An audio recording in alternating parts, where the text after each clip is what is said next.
Hello, welcome to Chennai Economics Guruji once again. In this video, we will start the concept of demand, the chapter number 3 of microeconomics, concept of demand. Demand से related जो question exam में पूछे जाते हैं, generally बहुत पूछते हैं. Demand and elastic demand बहुत इंपॉर्टेंट टॉपिक है माइक्रो का, और इससे रिलेटेड क्वेश्चन बहुत बार पूछे जाते हैं, चाहे वो 12th आर्ट्स है या 12th कॉमर्स है या BA BCom हो, किसी भी लेवल के एग्जाम हो, डिमांड से रिलेटेड बहुत सारे क्वेश्चन एग्जाम में पूछे जाते हैं. यह बात ध्यान रखना. और अब हम जो भी कॉन्सेप्ट इस चैप्टर में या आगे वाले चैप्टर्स में पढ़ेंगे बहुत इंपॉर्टेंट है. तो मैं आपसे रिक्वेस्ट करूंगा कि आप इस वीडियो में तथा आगे भी आप साथ जरूर बने रहें, ताकि डिमांड से रिलेटेड जो भी बेसिक कॉन्सेप्ट्स हैं वो आपको अच्छे से समझ में आ सके और आप एग्जाम में अच्छे से परफॉर्म कर सके और अच्छे मार्क्स जो है वो ऑब्टेन कर सके. ठीक है. और साथ साथ मैं ये भी बता दूं आपको, जो दो चैप्टर हमने अभी तक पढ़े हैं, इंट्रोडक्शन एंड कंज्यूमर्स इक्विलिब्रियम, इन दोनों ही चैप्टर्स के प्लेलिस्ट के लिंक मैं इस वीडियो के डिस्क्रिप्शन में मेंशन कर रहा हूं, ताकि आप उन वीडियोस को भी देखें, उन चैप्टर्स को भी समझें. बहुत इंपॉर्टेंट टर्म्स हैं वो भी. तो शुरू करते हैं इस चैप्टर में कि डिमांड क्या है और इससे रिलेटेड जो भी बेसिक कंसेप्ट्स वो स्टार्ट करते हैं. डिमांड, मांग. जब भी डिमांड वर्ड कोई बोलता है तो आपके माइंड में क्या था सबसे पहले? डिमांड मतलब किसी भी कमोडिटी, किसी भी गुड्स को हम लें, किसी वस्तु को हम लें, ये डिमांड हो गया. जैसे कि आप खाना खाने बैठे हैं, आपने 2 रोटी खा ली और आप 1 रोटी और मंगवाते हैं घर में, तो क्या वो डिमांड कहलाएगी? आप क्लास में बैठे हैं, पास वाले से आप पेन लेते हैं, कॉपी लेते हैं, पेज लेते हैं, तो क्या उसे हम डिमांड कहेंगे? नहीं, इकोनॉमिक्स में इनको हम डिमांड नहीं कहते हैं. डिमांड बहुत वास्ट टर्म है, उसमें बहुत सारी चीजें इंक्लूड हैं. Demand, desire, need, money, spend, willingness to spend money, इन सब से मिलकर बनती है डिमांड. आप किसी भी कमोडिटी की इच्छा रखते हैं, जैसे कि आप रोड पे चल रहे हैं और एक अच्छी सी बाइक आपके सामने से गुजरी है, तो आपके मन में इच्छा होती है कि एक दिन हम इसको भी चलाएंगे, यानी ऐसी बाइक मेरे पास भी होगी. तो क्या डिमांड कहलाएगी वो? नहीं, उसको डिमांड नहीं कहें. उसकी आपने सिर्फ इच्छा की है, सिर्फ आपके माइंड में क्या है, उसके रिलेटेड इच्छा है. और फिर जब आपका आना जाना बढ़ जाता है और बाइक की जरूरत बन गई है, तो बन जाती है नीड, यानी इच्छा ही फिर आवश्यकता में बदलती, नीड में बदलती. और जब फिर आप बहुत ज़्यादा आवश्यकता हो गई है, आपके पास अब रुपया भी है, मनी भी है, और मार्केट में शॉप पर जाकर, शोरूम पर जाकर उस बाइक को परचेस करने के लिए चले गए हैं, किसी सर्टेन टाइम पर उस बाइक को आप परचेस कर रहे हैं, खरीदने के लिए तैयार हैं. अब तैयार कब होंगे? जब आपके पास रुपया होगा, मनी होगा, उस मनी को स्पेंड करने के लिए तत्परता भी होगी, विलिंगनेस भी होगी, तब वह डिमांड कहलाएगी. तो इतनी सारी चीजें सब डिमांड में इंक्लूड होती हैं. तो देखते हैं, समझते हैं डिमांड है क्या है. Demand, it refers to various amount of a commodity that a consumer is ready to buy at different possible prices of the commodity. यानी मार्केट में डिमांड किसे कहेंगे? किसी भी कॉमोडिटी की वह क्वांटिटीज, यानी वो अमाउंट, डिफरेंट अमाउंट, जो कोई कंज्यूमर उस कॉमोडिटी की डिफरेंट प्राइस पर खरीदने के लिए तैयार है. अब खरीदने के लिए तैयार कब होगा? जब उसके पास मनी होगा, उस मनी को स्पेंड करने के लिए विलिंगनेस होगी, तब वो डिमांड कहलाती है. ठीक है. फिर सेकंड डेफिनेशन की देखें, या और में जो डेफिनेशन वो क्या हो सकती है? Demand for a commodity means its quantity which a consumer is willing to buy at given price in a given period of time. Certain time period में, सर्टेन प्राइस पर कोई कंज्यूमर किसी कमोडिटी को परचेस करने के लिए तैयार है, परचेस कर रहा है, तब उसको हम यहां पर डिमांड बोलेंगे. ठीक है. तो कुल मिला के डिजायर, नीड एंड डिमांड, इन तीनों में बहुत बड़ा डिफरेंस है. एग्जाम में पूछते हैं तो आपको बिल्कुल भी कंफ्यूज नहीं होना है. डिजायर, इच्छा, किसी भी कमोडिटी की हो सकती है, किसी भी चीज की हो सकती है, चाहे उसको खरीदने के लिए अपने पास पैसा है या नहीं है. और नीड, वह इफेक्टिव, अपनी जो डिजायर, वह इफेक्टिव डिजायर, वह प्रभावी इच्छा, जिसके अभाव में अब आपका जीवन जो है कुछ इनकन्वीनियंस हो गया है, असुविधाजनक हो गया है, आपकी लाइफ में कुछ दिक्कत आने लगी है, और उस असुविधा को, उस इनकन्वीनियंस को आप दूर करने के लिए, वो कमोडिटी परचेस करने के लिए मार्केट में पहुंच गए हैं, परचेस कर रहे हैं, तब वो डिमांड कहलाती है. जैसे कि मैंने अभी आपको बाइक वाला एग्जांपल दिया. ठीक है। अब इसके अकॉर्डिंग हम देखें तो डिमांड में कौन कौन से 3 बेसिक एलिमेंट हमें देखने को मिलते हैं। सबसे first, desire of the commodity, उस कमोडिटी को खरीदने के लिए डिजायर, इच्छा होना। Second, money to buy commodity, उसको खरीदने के लिए अपने पास क्या मनी भी होना चाहिए। ऐसा नहीं कि इच्छा तो है पर खरीदने के लिए नकद नारायण है ही नहीं जेब में, तो क्या डिमांड कहलाएगी क्या? नहीं, पैसा भी होना जरूरी है। फिर पैसा तो है पर विलिंगनेस नहीं है तो डिमांड नहीं कहलाएगी। तो क्या होना चाहिए? Willingness to spend money to buy commodity, उस कमोडिटी को खरीदने के लिए अपने पास जो पैसा है, मनी है, उसको खरीदने के लिए तत्परता, विलिंगनेस भी होनी चाहिए, तब वो डिमांड कहलाती है। तो कुल मिला के डिमांड में, किसी भी कमोडिटी डिमांड में कौन कौन से एलिमेंट होने चाहिए? एक तो डिजायर, खरीदने के लिए मनी, और मनी को स्पेंड करने के लिए विलिंगनेस। ठीक है, ये सब चीजें होना जरूरी है। तो ये तो हो गई डिमांड, चाहे वो इंडिविजुअल लेवल पे हो, किसी कमोडिटी कोई कंज्यूमर डिमांड कर रहा है। अब मार्केट डिमांड की बात करें। मार्केट, अब जनरली क्या होता है, जैसे ही मार्केट और डिमांड में डिफरेंस पूछते हैं तो बहुत बार कंफ्यूजन क्रिएट हो जाता है माइंड में, अरे यार ये क्या पूछ लिया। ऐसा कुछ नहीं है, बिल्कुल भी कंफ्यूज नहीं होना है। मार्केट डिमांड मतलब मार्केट वर्ड को लिया है, सिंपल है। मार्केट में किसी कमोडिटी की प्राइस पर जितने भी कंज्यूमर, चाहे वो एक हो, दो हो, 2, 10, 20, 15, 50, 100, 500, 1000, कितने भी कंज्यूमर हो, कितने भी बायर हो, उस कमोडिटी की उस प्राइस पर जितने भी खरीदने के लिए तैयार हैं, वो कहलाती है यहाँ पर मार्केट डिमांड। तो इसकी डेफिनेशन हम देखते हैं यहाँ पर। It is the total amount, main बात क्या यहाँ पर, total amount. It is the total amount of goods and services that all consumers, main बात क्या है यहाँ पर, सभी consumers, all consumers are willing to buy at a specific price in the market. बात वही यहाँ पर कि स्पेसिफिक प्राइस है, मार्केट की बात कर रहे हैं, और जितने भी कंज्यूमर है, ऑल कंज्यूमर, सभी जो खरीदने के लिए तैयार है, उन सब को टोटल कर दो, वो कहलाएगा यहाँ पर मार्केट डिमांड। ठीक है, तो आपको यहाँ पर कंफ्यूज नहीं होना बिल्कुल भी। Next, demand schedule. अब डिमांड से रिलेटेड ये कॉन्सेप्ट आता है, डिमांड शेड्यूल। शेड्यूल मतलब टेबल, एक शेड्यूल है, यानी जब हम किसी कमोडिटी की डिफरेंट प्राइस पर कंज्यूमर या जितने भी कंज्यूमर मार्केट में हैं, ठीक है, इंडिविजुअल कंज्यूमर को ले या मार्केट जितने भी कंज्यूमर सबको ले, जितने भी डिमांड कर रहे हैं उनको अगर हमें एक टेबल में शो करते हैं, रिप्रेजेंट करते हैं, तो वो कहलाएगा यहाँ पर डिमांड शेड्यूल। सिंपल सा है, जैसे कि हम एग्जांपल लें, सपोज कोई आइसक्रीम है, उसकी प्राइस जो है 40 रुपीज़ है, ठीक है, और कोई कंज्यूमर जो है उस आइसक्रीम की 2 यूनिट्स जो है वो डिमांड करता है, ठीक है, खरीदने के लिए तैयार, तो डिमांड 2 यूनिट्स हो गया। फिर उसके बाद अगर प्राइस डाउन ट्रेंड में होती है, डाउन होती है, प्राइस घटकर यहाँ पर डिक्रीज होकर हो जाती है 30 रुपीज़ पर आइसक्रीम, तो उस कंडीशन में डिमांड जो है हो जाती है 4 आइसक्रीम।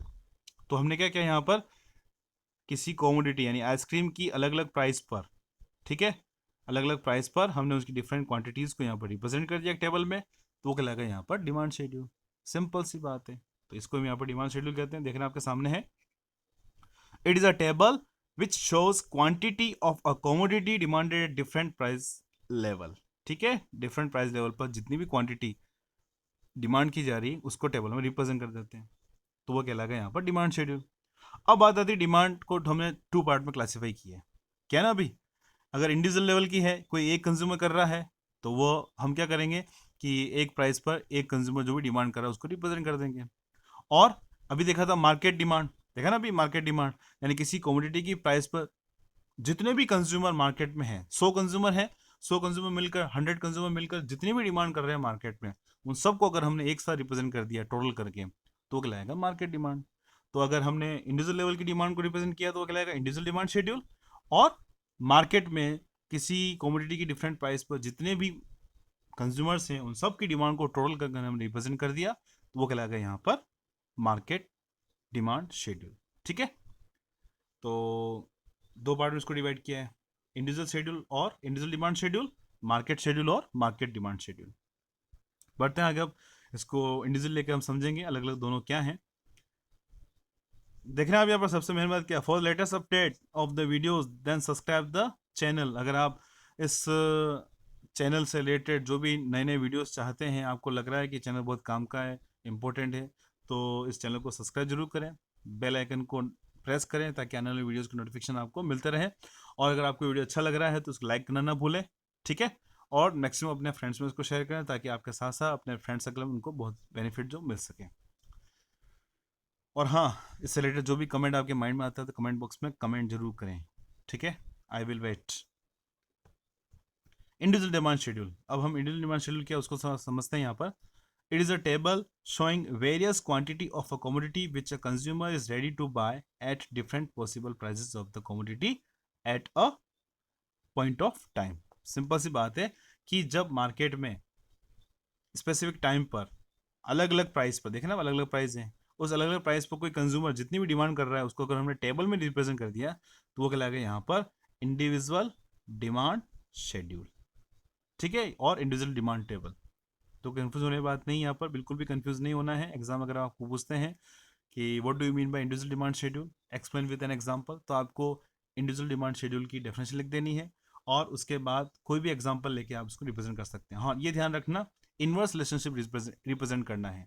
आप जानते हैं जनरली कि मार्केट में जैसे जैसे किसी कमोडिटी की प्राइस डाउन होती है तो वैसे वैसे उस कमोडिटी की जो डिमांड है वो बढ़ती है, एक जनरल टेंडेंसी है। और ये जनरल टेंडेंसी क्या कहलाती है, रिलेटेड लॉज क्या है, वो आगे वाले वीडियोस हम समझेंगे इसी चैप्टर में। तो आप देख रहे हैं यहाँ पर कि जब प्राइस ₹40 थी तो उस कंडीशन में डिमांड जो है वो सिर्फ 1 क्वांटिटी में कर रहा है, और जब प्राइस 30 हुई घटकर डिमांड बढ़कर 2 हो गई। और इसी प्रकार सेम ट्रेंड में अगर प्राइस डाउन ट्रेंड में होती है, 40 से प्राइस 10 हो गई तो उस कंडीशन में डिमांड जो थी वो 1 थी, अब हो गई यहाँ पर 4। तो कुल मिला के हमें रिलेशनशिप नहीं देखना है, हमें यहाँ पर देखना है कि हमने किसी कॉमोडिटी की यानी आइसक्रीम की अलग अलग प्राइस को हमने रिप्रेजेंट किया, साथ में कितनी डिमांड कोई कंज्यूमर कर रहा है, इंडिविजुअल डिमांड, इंडिविजुअल कंज्यूमर जितनी भी डिमांड कर रहा है उसको हमने यहाँ पर रिप्रेजेंट किया दोनों को एक साथ। तो इस कंडीशन में ये कहलाएगा आपके यहाँ पर इंडिविजुअल डिमांड शेड्यूल। ओके, और ये जो है इसका डिस्क्रिप्शन है, अगर आप नोट करना चाहते हैं तो उसको वीडियो को पॉज करके इसको नोट भी कर सकते हैं। अब आ जाती है next market demand schedule. Simple है, मार्केट डिमांड क्या है, it is the total summation of all the consumers, total summation of demand of all the consumers at different possible prices of a commodity। किसी भी commodity की different prices हैं, उन पर जितने भी consumer डिमांड कर रहे हैं उन सबको जोड़ दो तो कहलाएगा मार्केट डिमांड। तो सिंपल है, यहाँ पर क्या करना है हमें कि मार्केट में जितने भी कंज्यूमर हैं, डिफरेंट प्राइस होती है कमोडिटी की, जितने भी कंज्यूमर जितनी भी डिमांड कर रहे हैं उन सबको प्लस कर दो तो वो कहलाएगा यहाँ पर market demand schedule. So it is a schedule showing various quantities of a commodity which all the buyers in the market are ready to buy at different prices of the commodity at a point of time। यानी कुल मिला के at a point of time पर किसी commodity की different prices पर जितने भी कंज्यूमर, चाहे मैंने अभी बताया कंज्यूमर 2 हो, 3 हो, 5 हो, 10 हो, 50 हो, 100 हो, 500 हो, 1000 हो, जितने भी कंज्यूमर हैं सभी कंज्यूमर की डिमांड को प्लस कर दो और प्लस करके रिप्रेजेंट कर दो टेबल में, तो वो कहलाएगा यहाँ पर मार्केट डिमांड शेड्यूल। ओके, और the aggregate of all individual demand, simple है, जितने भी इंडिविजुअल लेवल की डिमांड है उनको अगर प्लस कर दो, एग्रीगेट कर दो, टोटल कर दो तो वो कहलाएगा यहाँ पर आपके मार्केट डिमांड शेड्यूल। अब कैसे है, क्या है, एग्जाम्पल में कैसे इसको रिप्रेजेंट कर सकते हैं वो हम यहाँ पर देखते हैं। बहुत सी बार एग्जाम में पूछते हैं what do you mean by market demand, explain with an example. तो आपको बिल्कुल भी कंफ्यूज नहीं होना है। बहुत से एग्जाम पूछते हैं, चाहे वो आर्ट्स से रिलेटेड हो, कॉमर्स से रिलेटेड हो या कॉलेज से रिलेटेड हो, ठीक है, बीए हो, बीकॉम हो, किससे रिलेटेड हो, बहुत सी बार इससे रिलेटेड क्वेश्चन एग्जाम में पूछते ही हैं। Demand, difference between desire, need and demand, what do you mean by individual demand, what do you mean by market demand, what do you mean by individual demand schedule, what do you mean by market demand schedule with explain with example. तो different type के question जो exam में पूछते हैं जरूर, तो आपको बिल्कुल कंफ्यूज नहीं होना है। अब समझते हैं इसका एग्जाम्पल।